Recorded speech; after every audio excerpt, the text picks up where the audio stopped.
앞에 화면을 보시면은 제가 사진을 몇 컷 준비했습니다. 이렇게 한 장 한 장씩 보여드릴 테니까 보시면서 공통점이 뭔지 한번 속으로 생각해 보시면 되겠습니다. 나라 국기를 제가 가져왔고요. 그리고 두 번째, 부모. 세 번째 사진은 성별. 그리고 네 번째 사진은 의도 파악이 잘 안 되실 수 있지만 태어나는 순서입니다. 이 네 개의 사진의 공통점이 뭐냐면 우리가 태어날 때 선택할 수 없는 사진들을 제가 골라왔습니다. 사실 사람은 살아가고 성장하면서 자신들의 선택을 굉장히 중요하게 생각하지만 조금만 생각을 해보면은 우리는 삶에 있어서 가장 중요한 거는 스스로 선택하지 못하고 태어날 때부터 주어진다라는 사실을 알 수 있습니다. 오늘 설교 제목을 보셨는지 모르겠는데 설교 제목을 사울의 아들이라고 그렇게 정했습니다. 설교 제목을 사울의 아들이라고 정한 이유는 요나단을 가리키는 건데 요나단이 비운의 아들이었기 때문입니다. 요나단이 비운의 아들이었다라는 말은 우리가 이미 사무엘상 1장부터 19장까지 잘 살펴보았듯이 사울이 어떤 사람이고 요나단이 사울의 아들이라는 것을 통해 어떤 운명을 가지고 이후의 삶을 살 수밖에 없었는지 잘 알고 있기 때문에 제목을 그렇게 지었습니다. 성경이 요나단이 왕자가 되고 그 이후에 아버지와 함께 전쟁을 치르면서 어떤 생각을 하고 감정을 느꼈는지는 기록하고 있지 않지만 우리는 어렵지 않게 요나단이 얼마나 많은 생각을 했으며 얼마나 심각한 딜레마, 진퇴양난에 빠져서 자기 삶에 대해서 고민했는지 알 수 있습니다. 요나단의 현실은 사울 왕의 아들이었고 요나단이 쫓아야 되는 하나님의 뜻은 다윗이었죠. 요나단은 하나님께서 다윗을 왕으로 세우셨다는 것을 분명히 알고 있었습니다. 이 양자 사이에서 요나단이 많이 갈등을 했었던 것이고 그렇다고 그래서 요나단은 이러지도 못하고 저러지도 못하고 우유부단한 삶을 살았던 것이 아닌 명확하게 자신의 이 아주 곤란한 상황 속에서 자기가 하나님의 뜻을 쫓아 뭐를 해야 될지를 아주 정확하게 알았던 사람이었습니다. 오늘 요나단의 삶을 다시 한번 좀 살펴보고 요나단의 삶을 통해 우리의 삶은 어떠해야 하는지 함께 생각해 보도록 하겠습니다. 먼저 이제 본문을 살펴볼 텐데요. 20장 1절에서 3절입니다. 제가 1, 2절 있고 3절이 조금 긴데 여러분이 읽어주시면 되겠습니다. 다윗이 라마 나요트에서 도망하여 요나단에게 이르되 내가 무엇을 하였으며 내 죄악이 무엇이며 내 아버지 앞에서 내 죄가 무엇이기에 그가 내 생명을 찾느냐. 요나단이 그에게 이르되 결단코 아니라 내가 죽지 아니하리라. 내 아버지께서 크고 작은 일을 내게 알리지 아니하고는 행하지 아니하나니 내 아버지께서 어찌하여 이 일은 내게 숨기리요. 그렇지 아니하리라. 다윗이 또 맹세하여 이르되 내가 내게 받은 줄을 내 아버지께서 밝게 알고 스스로 이르기를 요나단이 슬퍼할까 두려운즉 그에게 이것을 알리지 아니하리라. 그러나 진실로 여호와의 살아계심과 내 생명을 두고 맹세하노니 나와 죽음의 사이에는 하늘이라. 다윗은 아내 미갈의 도움을 받아서 이미 도망을 쳤고 그 도망친 곳이 사무엘에게 도망을 쳤었습니다. 사무엘과 다윗이 함께 있는 것을 사울이 알게 되고 사울은 전령들을 3차례에 걸쳐서 보내죠. 이게 말이 전령들이지 암살단은 보낸 거예요. 암살단을 3차례나 보냈는데 하나님의 영이 임해서 그 암살단이 아무것도 못하고 사무엘이 길렀던 선지생들과 함께 예언을 하기 시작했습니다. 암살단들이 돌아오지 않으니까 사울이 직접 전령들 자기 신하들을 데리고 거기를 찾아가요. 그러자 하나님의 영이 강력하게 임해서 사울이 벌거벗고 사무엘 앞에서 밤낮을 막 중얼중얼 헛소리를 그렇게 해대기 시작했습니다. 하나님이 그렇게 강력히 역사에서 도우셨기 때문에 다윗이 라마 나요트에서 주랭랑을 치죠. 사울이 바로 코앞에 있으니까 이제 지금까지는 다윗이 나름 잘해왔는데 다윗은 갈피를 잡지 못합니다. 극심한 두려움, 사울이라는 죽음의 위협 앞에서 다윗은 혼비백산하고 어쩔 줄 몰라 합니다. 다윗은 가족에게 도망갈 수가 없어요. 사울을 너무 잘 아기니까 그렇죠. 다윗이 가족에게 도망가면 자칫 어떻게 될 수 있어요? 이새와 자기 형제들이 전부 몰살당할 수 있기 때문에. 왜 그래요? 지금 사울이 다윗을 뭐로 몰고 있어요? 왕위를 찬탈하려는 반역자로 몰고 있기 때문에 자기 가족들한테 도망갔다 가족들이 몰살당할 수도 있죠. 미갈은 한번 도움을 줬기 때문에 미갈에게 도망갈 수도 없고 당연히 사무엘에게 도망갈 수도 없습니다. 이제 다윗은 갈 데가 없어요. 마지막으로 자기가 도움을 청할 수 있는 유일한 사람, 바로 요나단에게 도망을 갑니다. 그래서 다윗이 요나단을 찾아서 부탁을 하죠. 근데 부탁을 하기 전에 먼저 자신의 심경을 굉장히 흥분한 어조로, 아마 굉장히 흥분했었던 것 같아요. 막 토로를 하는 거예요. 도대체 내가 무슨 잘못을 했냐? 내가 너의 아버지 사울에게 잘못한 것이 무엇이냐? 내 죄가 뭐길래 너희 아버지가 나를 이렇게 죽기 살기로 죽이기 위해 나를 쫓아다니느냐라고 막 얘기를 합니다. 근데 여기서는 요나단의 반응이 약간은 아니래요. 요나단은 아마도 사울 왕이 다윗을 진짜 죽이기 위해 굳은 결심을 했다는 것까지는 몰랐던 것 같습니다. 왜냐하면 사울이 공식적으로 다윗을 죽이기 위해 신하들에게 그리고 요나단에게 공포를 했을 때 요나단이 한번 설득을 해서 성공을 했잖아요. 사울이 하나님 앞에 하나님의 이름으로 맹세하면서 내가 요나단을 죽이지 않겠다라고 얘기를 했기 때문에 요나단은 아버지가 악령이 들렸을 때만 다윗을 죽이려고 하는구나 라는 정도로 생각을 했었던 것 같습니다. 그래서 다윗이 막 흥분해서 얘기를 하니까 요나단이 그렇지 않다. 크게 걱정하지 말아라 라고 답을 해주죠. 근데 다윗은 사울이 자기를 죽이려는 것을 100% 확신하는 거예요. 왜 확신하느냐? 이미 사울의 죽음의 위협을 여러 번 당했기 때문이죠. 그러면서 너의 아버지 사울이 요나단 네가 나를 너무 좋아하는 걸 알기 때문에 자기 마음속에 있는 진짜 그 진실, 나를 죽이기 위한 그 진실을 너에게 지금까지 숨겨왔다. 왜냐하면 네가 슬퍼할 걸 알기 때문이다 라고 말하면서 나는 지금 죽음 바로 앞에 한 걸음 차이밖에 없다. 나는 이제 거의 다 죽게 생겼다 라고 그렇게 얘기를 하는 거죠. 그러니까 요나단이 알겠다. 그러면은 내가 널 위해 어떻게 해줄까? 뭘 도와줄까? 그러니까 다윗이 계획을 열심히 해서 요나단한테 얘기를 합니다. 갑자기 머릿속에 오던데 다윗은 MBTI로 치면 J형이에요. 계획이 굉장히 다 세워져 있고 이 뒤에 보면은 그 명확하게 드러납니다. 그래서 머릿속에 계획을 세우고 내가 널 어떻게 도와줄까? 요나단이 얘기하니까 다윗이 이렇게 하자. 지금 아마 말일날 찾아왔던 것 같아요. 이제 내일부터 초하루 매월 첫째 날 이스라엘 백성들이 모여서 식사를 하는 자리가 있는데 이때 다윗, 요나단, 사울 그리고 사울의 사촌인 군대의 장으로 있는 아브넬 네 사람이 같이 식사를 하는데 궁정에서 식사 자리에서 아마 국무회의를 좀 했던 것 같아요. 이틀간에 걸쳐서. 그 자리에서 내가 거기를 참석하지 않을 테니까 그 빈자리를 보면은 사울이 분명히 나에 대해서 물을 것이다. 그때 네가 이렇게 얘기를 해줘라. 다윗은 지금 가족과 함께 매년제 1년에 한 번 드리는 제사에 참석하기 위해서 갔으니까 나한테 간곡하게 부탁하고 갔다. 그래서 지금 이 초하루 식사 자리에 나오지 못했다 라고 그렇게 전달을 해달라고 얘기합니다. 그때 사울의 반응이 그래 그 가족이랑 제사 드리러 갔구나 하고 아무렇지 않게 지나치면 사울이 나를 죽이려는 의도가 없는 것이고 거기서 사울이 막 미쳐 날뛰기 시작해서 흥분하면 그거는 나를 죽이기 위한 증거이다 라고 그렇게 얘기해요. 만약에 그렇게 되면 너는 나에게 그 사실을 알려주면 좋겠다 라고 그렇게 다윗이 얘기를 하죠. 그러면서 다윗이 지금 요나단의 도움이 얼마나 절실하게 필요한지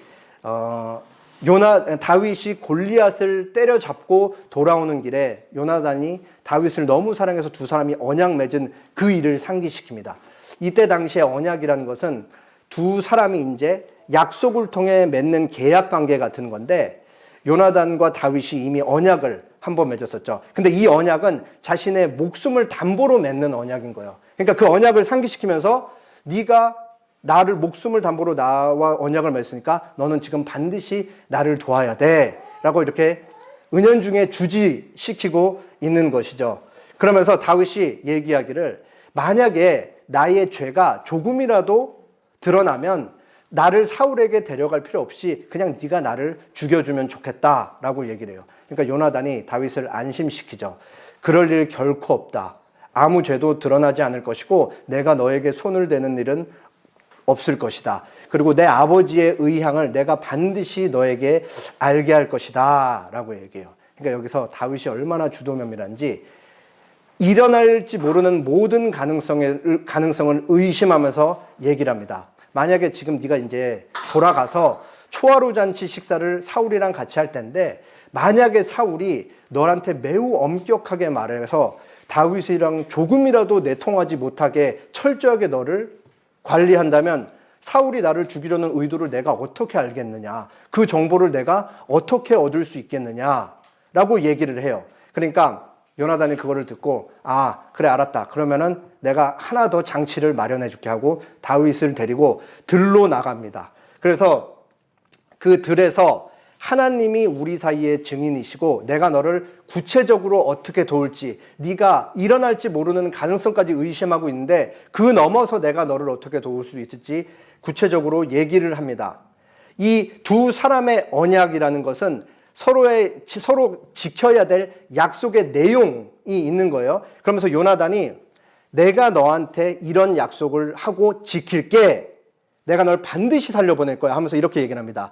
내일이나 모레 아버지 사울의 의중을 살펴서 반드시 네가 알도록 하겠다. 그게 선한 것이든 그게 나쁜 것이든 아버지의 의도가 선해도 알게 하겠고 아버지께서 너를 해치려고 해도 반드시 알게 하겠다. 내가 내게 이 사실을 알려주지 않아서 내가 무사히 도망하지 못하면 하나님께서 내게 벌을 내리실 것이다. 이게 요나단 입장에서 지켜야 될 언약의 내용인 거예요. 내가 너한테 이걸 지키겠다. 그러면서 요나단이 아주 의미심장하고 중요한 얘기를 다윗에게 합니다. 20장 13절. 그러나 만일 내 아버지께서 너를 해치려 하는데도 내가 이 일을 너에게 알려주어 너를 보내어 평안히 가게 하지 아니하면 여호와께서 나 요나단에게 벌을 내리시고 또 내리시기를 원하노라. 여호와께서 내 아버지와 함께 하신 것 같이 너와 함께 하기를 원한다. 여기서 요나단이 분명히 얘기하죠. 여호와 하나님께서 나의 아버지와 함께 하신 것 같이 여기서 함께 하다라는 의미가 완료형으로 쓰였습니다. 그러니까 이미 끝났다 이거예요. 하나님께서는 내 아버지 사울왕과 함께하는 일이 이미 끝났다. 그리고 너 다윗과 함께하기를 원한다 할 때 미완료. 아직 끝나지 않고 너 다윗과 계속 함께할 것이다. 요나단이 사울의 의중은 정확하게 파악하고 있지 않지만 하나님께서 하나님 나라를 누구에게 다스리게 했는지는 지금 정확하게 인지하고 있는 것입니다. 하나님이 사울을 떠났고 다윗을 왕으로 세웠다라는 것을 요나단이 이미 알고 있는 것이죠. 그러면서 다음에 이제 다윗이 요나단에게 지켜야 할 언약 내용이 등장합니다. 요나단이 이제 다윗에게 얘기를 하는 거예요. 첫 번째 두 가지를 얘기했는데 첫 번째 너 다윗은 왕으로서가 함의가 있는 거예요.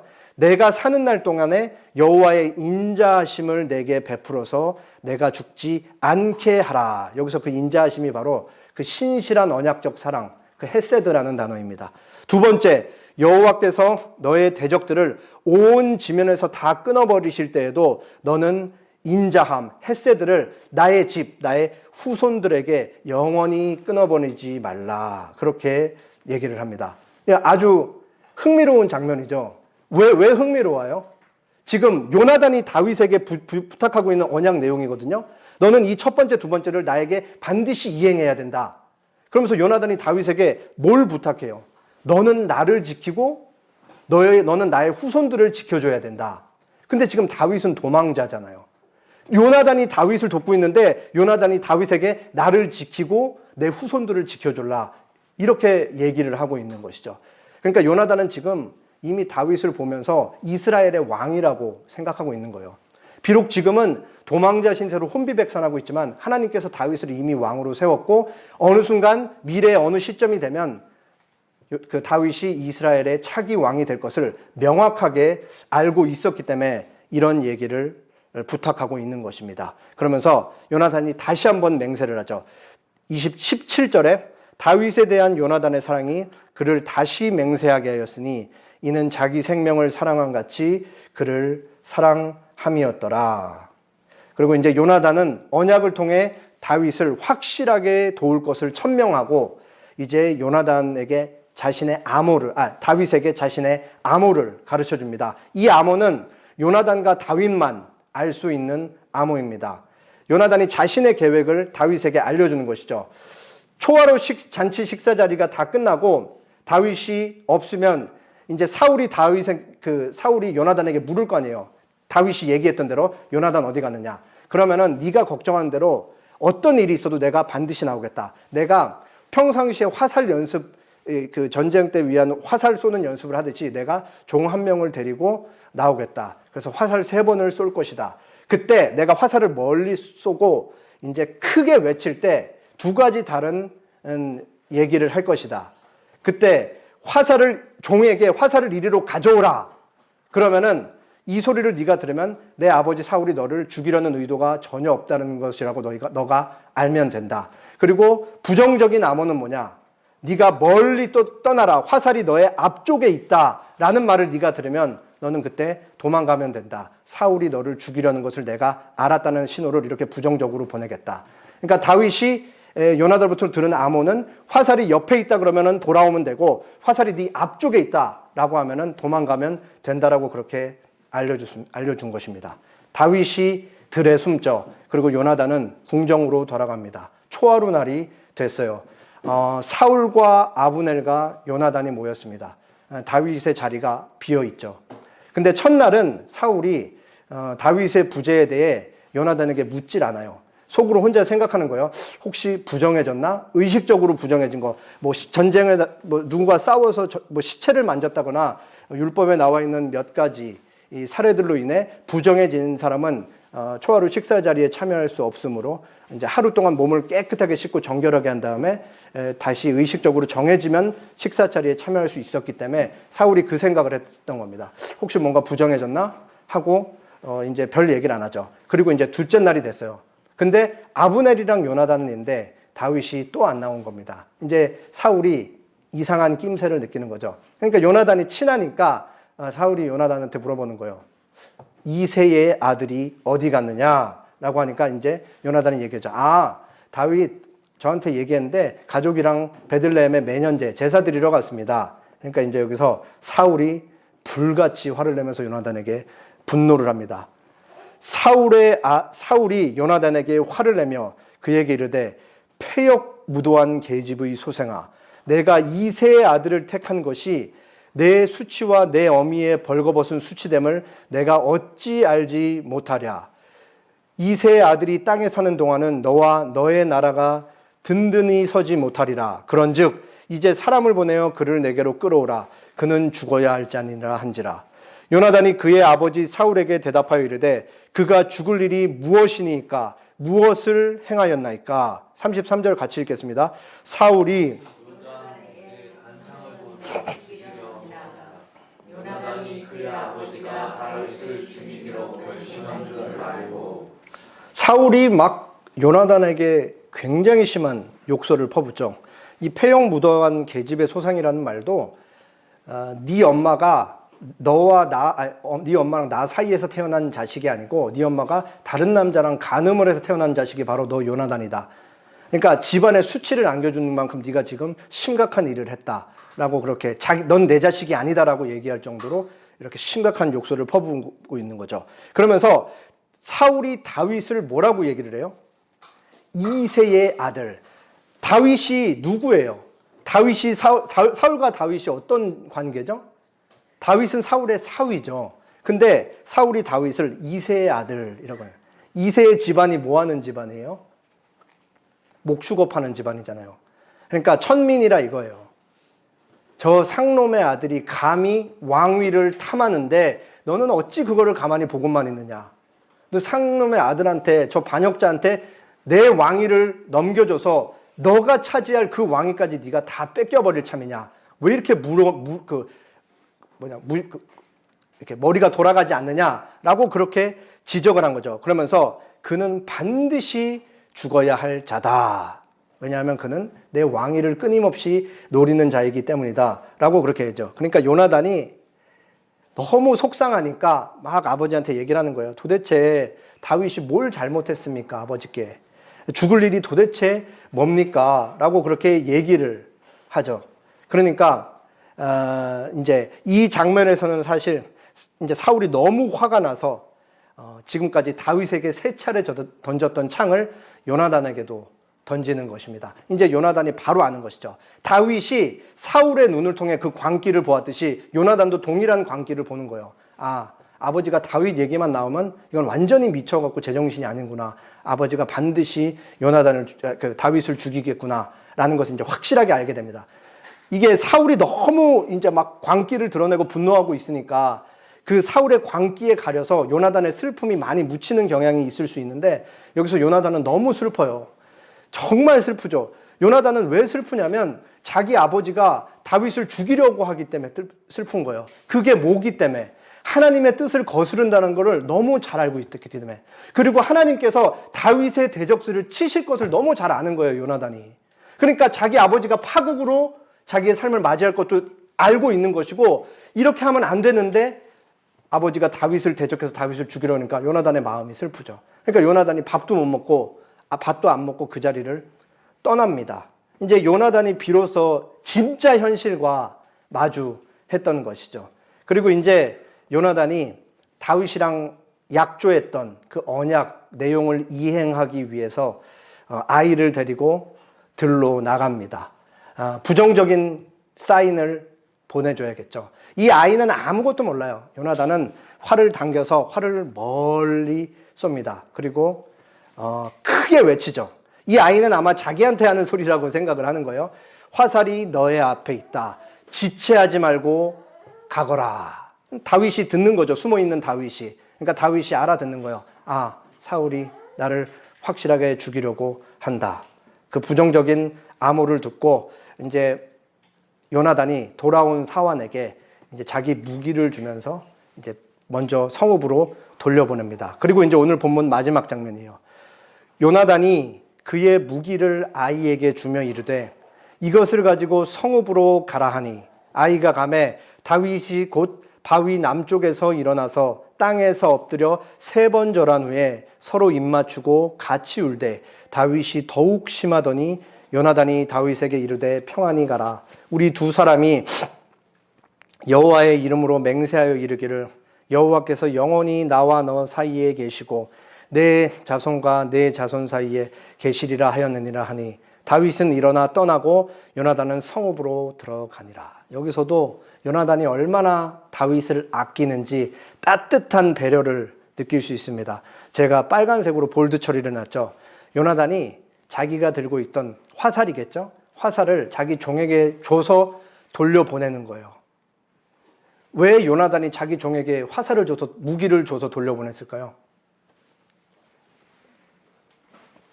지난 3일간 다윗은 들에 혼자 숨어서 있었잖아요. 그리고 다윗은 온전하지 못하기 때문에 5만 가지 생각을 하면서 있었을 거예요. 그리고 거기서 지금 수많은 가능성에 대해서 다 의심하고 있고 심지어 거기는 요나단까지 포함되어 있겠죠. 요나단이 3일 동안 변심을 했을지도 모르니까 요나단이 혹시 나와서 칼로 단검을 숨겨서 나를 찌를까 뭐 이런 생각을 할 수 있잖아요. 왜냐하면 만약에 다윗이 왕위 철단자고 그리고 사울이 말한 대로 가장 왕위를 크게 위협받는 사람은 계승자인 요나단이죠. 요나단이 좀만 인간적인 생각을 하면은 충분히 다윗을 죽일 수 있는 상황이잖아요. 그리고 죽여도 아무런 문제가 되지 않고 반역자이기 때문에.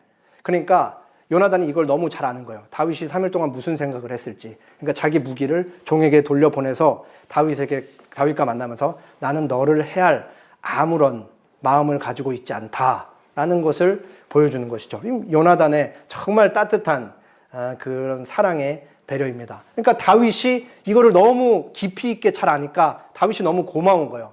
그러니까 다윗이 이스라엘 왕자에게 3번 절하면서 둘이 부둥켜 안고 하나님께서 너와 나 사이에 영원한 언약의 보증인이시다. 그렇게 얘기하면서 눈물을 흘리면서 두 사람이 이별을 합니다. 이 이후에 요나단과 다윗은 잠깐 만나는 것 말곤 실질적으로는 이게 이제 마지막 만남이라고 볼 수가 있습니다. 성경 기록을 놓고 보면 요나단이 얼마나 훌륭한 사람이었는지 우리는 알 수 있습니다. 요나단은 이스라엘의 왕이 될 충분한 자질을 가지고 있는 사람이었습니다. 그는 군사적 능력도 뛰어났고 성품도 뛰어난 사람이었습니다. 그리고 이스라엘 왕으로서 가장 중요한 자질인 하나님을 사랑하는 마음을 가지고 있었죠. 요나단은 하나님을 정말 깊이 사랑하는 사람이었습니다. 이스라엘 왕으로서 아무런 손색이 없는 거예요. 그러나 요나단은 사울의 아들이었죠. 요나단은 자기 아버지를 선택하지 않았습니다. 물론 태어날 때부터 사울이 왕은 아니었던 것 같아요. 이제 어느 순간 사울이 왕으로 선택을 받고 기름 부음을 받고 그때부터는 요나단의 운명도 당연히 사울과 같이 묶여서 사울의 아들로서 이스라엘의 왕이 될 그냥 자연스럽게 왕자가 된 것이었습니다. 그러니까 요나단은 어찌됐든 사울과 끝까지 운명을 같이할 수밖에 없게끔 그렇게 태어났던 거죠. 이거는 바꿀 수 없는 조건인 거예요. 요나단은 제가 앞서 말씀드렸듯이 하나님께서 분명히 다윗의 대적들을 치실 것을 알았고 자기 아버지의 삶이 파국으로 끝난 것을 알았을 거라고 생각이 됩니다. 그런데 요나단은 끝까지 사울 곁을 지키면서 블레셋과의 싸우는 전장에 나가서 아버지랑 같이 죽음을 맞이하게 됩니다. 이런 의미에서 요나단은 분명히 비운의 아들이 확실합니다. 세상적인 시각에서 보면 요나단은 왕도 되지 못하고 이렇다 할 업적도 남기지 못했고 죽음을 향해 전속력으로 뛰어가는 사울 옆만 지켰을 뿐입니다. 그럼 여기서 이제 우리는 질문을 할 수가 있잖아요. 무슨 질문을 할 수 있냐?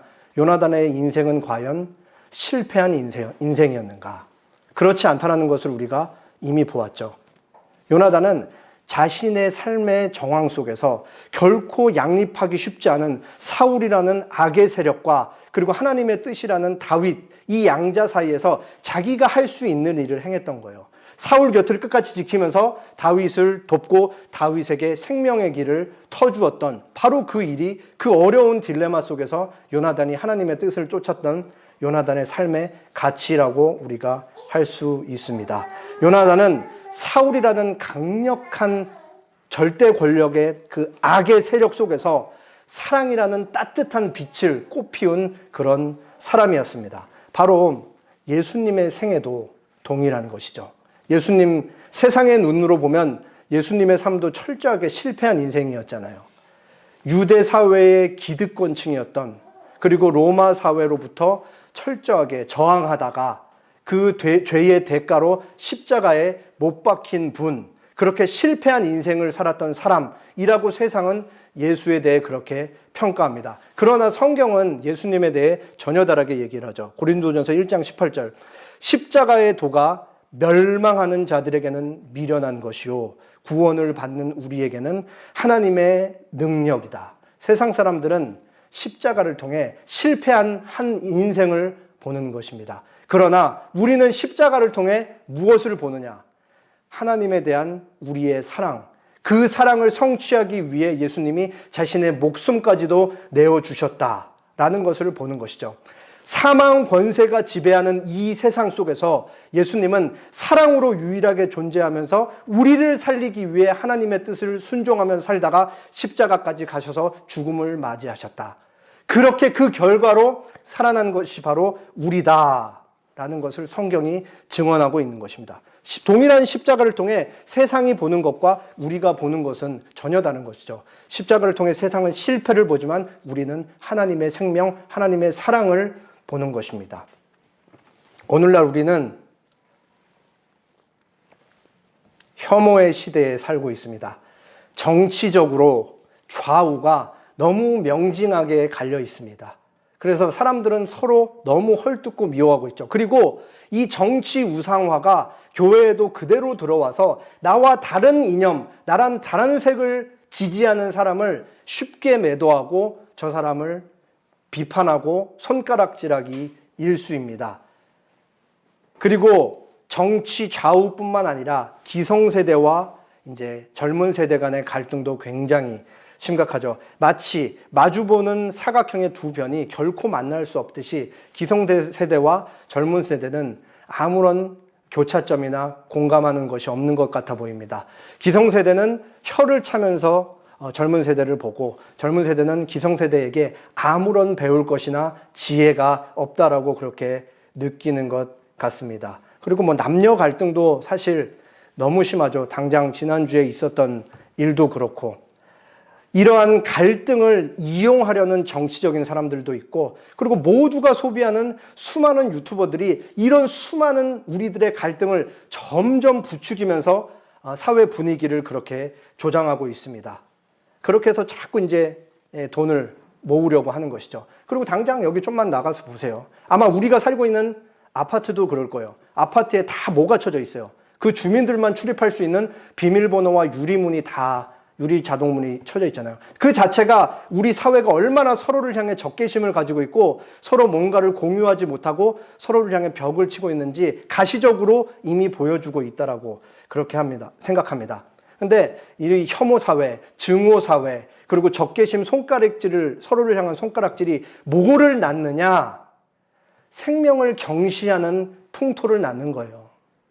요즘 유튜브 댓글을 한 번만 보세요. 조금만 좋지 않은 진짜 뉴스든 가짜 뉴스든 댓글 보면 사람들이 얼마나 이렇게 사납고 사람 생명을 중요하게 생각하지 않는지 그냥 한 사람쯤은 죽어도 된다라고 너무 쉽게 그렇게 생각을 하면서 그 세상 통념에 다 휩쓸려서 그렇게 살아가고 있죠. 성경이 근데 뭐라고 얘기해요? 우리 각 개개인의 생명은 하나님의 창조물로서 얼마나 소중하고 값진 거예요. 근데 사람들은 전부 이런 풍토에 휩쓸려서 생명을 너무 가볍게 생각하는 것 같습니다. 우리 모두가 다 아는 사실을 제가 얘기했어요.